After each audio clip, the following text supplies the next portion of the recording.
karena saya dengar dia juga mengerti tentang CrossFit dengan strength conditioning, mungkin menganggap semua itu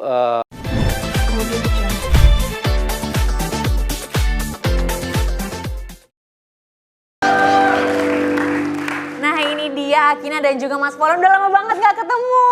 Masih menekuni olahraga ya sekarang ya. Jadi Akina dan juga Mas Polan ini menekuni olahraga CrossFit, betul? Iya. Betul. Nah tadi sudah ngebahas sedikit sama Pak Bos Hotman Paris tentang kepergian dari Ashraf yang sangat mengejutkan, serangan jantung. Banyak yang belum mengetahui apa sih olahraga CrossFit itu, karena yang kita tahu Ashraf itu menekuni olahraga CrossFit. Akhirnya banyak sekali yang berasumsi bahwa olahraga inilah yang memacu. Akhirnya ini juga jadi pertanyaan nih sama masyarakat yang ada di Indonesia. Apakah betul karena Ashraf menekuni olahraga ini itu yang memicu dia akhirnya mengalami serangan jantung gitu. Menurut Mas Polan dan Akina gimana nih? mau Kim?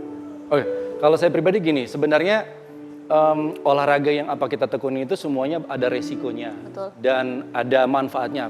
Yang jelas manfaatnya banyak sekali daripada resikonya. Iya. Nah sebenarnya yang paling penting itu adalah kita harus tahu sejarah tubuh kita ini ada apa. Gitu. Apakah mah atau darah tinggi atau salah satunya juga jantung. Kita harus mengenali tubuh kita dulu ya. Iya. Kemarin aja saya mencoba untuk ngajar Riko, pacarnya si Jedar. Oke. Itu dia kakinya ternyata pernah patah.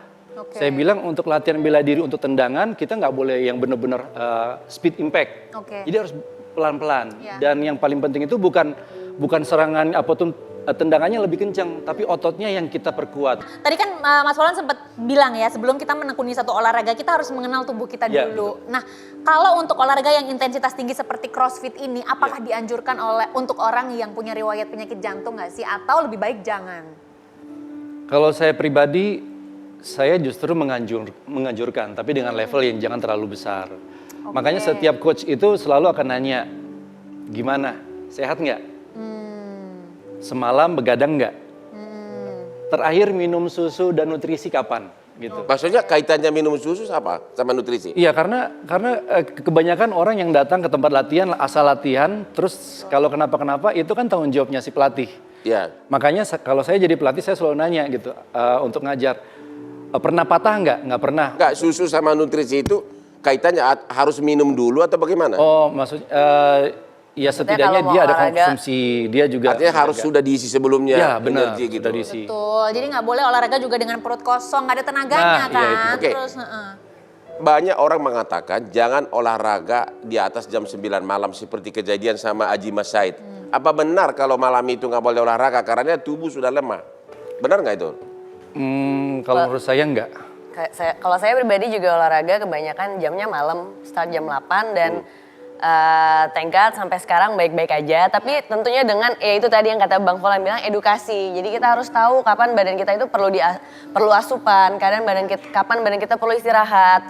Dan paling penting juga itu adalah kita harus bisa balancing latihannya. Jadi kadang orang tuh pengen latihan CrossFit yang keren di Instagram gitu. Tapi dia lupa kalau misalkan kayak stretching, pendinginan, pemanasan itu sangat penting. Sekali. Oh, pendinginan, pemanasan terutama harus penting. Itu Ya? penting sekali apalagi kalau yang high Kenapa itu intense. penting? Agar badan itu jangan shock gitu loh. Kaget, iya Kaget betul. ya. Biasanya kan apalagi terutama kalau orang yang dietnya agak nggak di-maintain gitu. Misalkan dia, jadi tubuh kita ini ada acidic, ada asam, ada basa kan. Jadi tubuhnya itu banyak sekali kandungan asamnya. Sehingga kalau begitu dia mulai latihan intens secara mendadak, dia akan langsung naik asamnya. Nah itu kan yang sering makanya kenapa asam lambung, kenapa jadi merembet kemana-mana lah gitu intinya. Makanya penting banget kita harus tahu. Apa benar bahwa kalau kuat olahraga, terutama laki-laki, nah ini mungkin Bang Polan yang karena bisa jawab. kalau memang itu benar, saya akan Olahraga ya. langsung jadi muridmu mulai hari ini. Jawab aja Benar ya. nggak itu? Itu benar, itu 100% benar. Itu Mungkin tanya yang di rumah ya. Mungkin tanya harus yang di tanya rumah. istri saya dulu. Hah? Ya kan? Kamu yang ngalami sendiri. Iya. Kamu Ya kalau bisa dibilang 100% iya. bukannya Nah intinya begini, kalau orang rajin olahraga berarti kan staminanya semakin bagus. Nah kalau staminanya bagus berarti lebih kuat. lebih Gitu. kuat, maksudnya lebih kuat apapun nih olahraga. Jadi sebenarnya gini, kita ngomongin soal jantung ya. Jadi sebenarnya power yang paling penting itu adalah nafas dan udara. Nah, udara itu kita fungsikan karena apa? Karena ada oksigen di otak kita gitu loh. Nah, karena oksigen ini dia kurang, maka otot itu tidak bisa memompa darah untuk ke jantung. Maka dia sangat kurang. Makanya saat kita tidur, kalau kita kekurangan oksigen pasti kita ngantuk. Betul. Apalagi yang latihan sampai malam, dengar-dengar orang yang kemarin begadang, tidurnya sampai pagi, terus tiba-tiba dipaksain kerjanya juga high intense, terus malam olahraga, itu tolong hati-hati sebenarnya. Iya. Jangankan cuma jantung, bahkan yang kena stroke juga, itu juga bisa. Jadi menurut kamu normalnya itu tidur berapa jam sehari? Saya paling cuma tidur 4 jam sehari. Saya karena butuh olahraga yang sangat besar, 6 jam itu saya sudah cukup. Cukup ya? Cukup 6 jam. Minimal 6 jam ya. 6 jam, kalau umpamanya ya 4 jam nih, tapi besoknya paling cuman di lokasi, tapi nggak terlalu... Jadi saran kamu kepada laki-laki sukses yang berduit tapi sudah umur 50 ke atas apa? Banyak bergerak. Bergerak apa dulu? Bergerak sama dia juga mau gua. Bergerak apa maksudnya? Ya bergerak mungkin kayak contohnya ya olahraganya juga yang kalau bisa yang agak high intense juga. High intense? Bukannya yang sedang-sedang aja, jalan pagi, renang gitu? Kalau untuk kesehatan, olahraga apa aja pasti sehat. Tapi kalau untuk mencoba untuk memperpanjang umurnya dalam arti kata, ototnya juga bisa bertahan lebih lama dan lebih gesit, itu saya rasa ya olahraganya juga yang lebih rush adrenalin. Oke, gitu. Oke, jadi ini harus digarisbawahi ya seperti kata Bang Volan sama Akina tadi, olahraga itu harus diimbangi dengan istirahat yang cukup, kemudian pemenuhan nutrisi tadi ya. Nah, ini jadi pertanyaan lagi nih, kalau misalkan kita berolahraga yang intensitasnya tinggi seperti CrossFit, makanan apa saja sih yang bagusnya masuk ke badan kita? Kalau makanan sebenarnya kita harus tahu kebutuhan tubuh kita apa, gitu. Kalau saya bilang daging ayam, nanti yang kalau dia tidak bisa makan daging ayam, itu seperti apa, ya kan? Betul. Jadi kalau menurut saya sebenarnya anjuran 4 sehat 5 sempurna itu udah menurut saya sangat bagus sekali. Tapi khusus mengenai Ashraf, apa yang kau dengar? Kira-kira apa yang kau dengar tentang kejadian itu? Apakah karena dia olahraga malam atau apa? Karena ada juga, kami dengar juga katanya Ashraf itu menggunakan alat Yes. yang untuk olahraga itu, yang nyetrum itu ya. Listrik. Listrik, itu apa? Itu bisa jadi pemicunya nggak sih?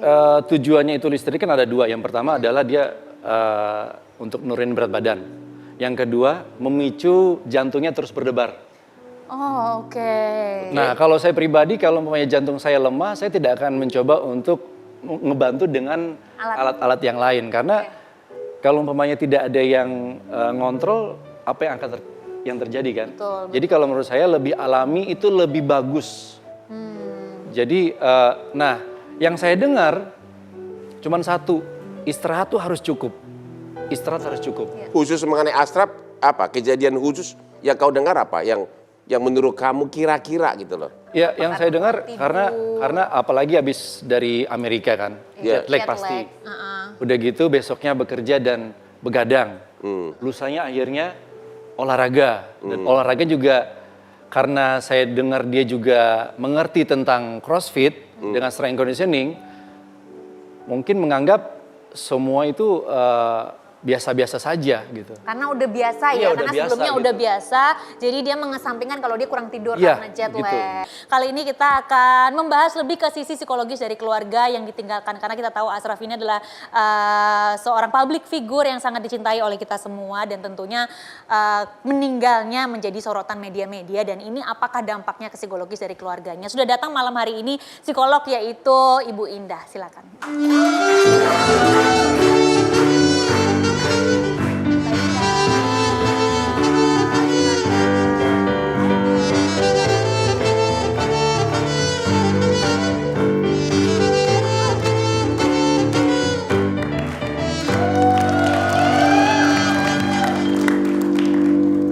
Indah, tadi kita sudah membahas tentang penyebab kematian dari Ashraf tentang serangan jantung. Nah kali ini pengen ngebahas lebih ke psikologis dari keluarga yang ditinggalkan. Karena kalau kita lihat gak berhenti-berhenti media itu meliput tentang meninggalnya Ashraf Sinclair waktu itu. Dan kalau saya memposisikan diri saya sebagai istrinya ya BCL, mungkin saya akan sangat terpukul, lagi sedih banget tuh, banyak banget media yang datang di sini. Belum lagi Unge kabarnya dia sempat trauma, sampai sekarang belum berani tidur di kamarnya ditinggalin sama Ashraf gitu. Jadi kalau Mbak Indah sendiri melihat ini seperti apa sih Mbak Indah? Oke, jadi sebenarnya kalau kita bicara soal trauma ya, Kak Lolita, sebenarnya kita belum bisa bilang bahwa Unge ini memiliki trauma. Karena kejadian trauma itu bisa dikatakan sebagai trauma kalau misalnya sudah lebih dari 6 bulan.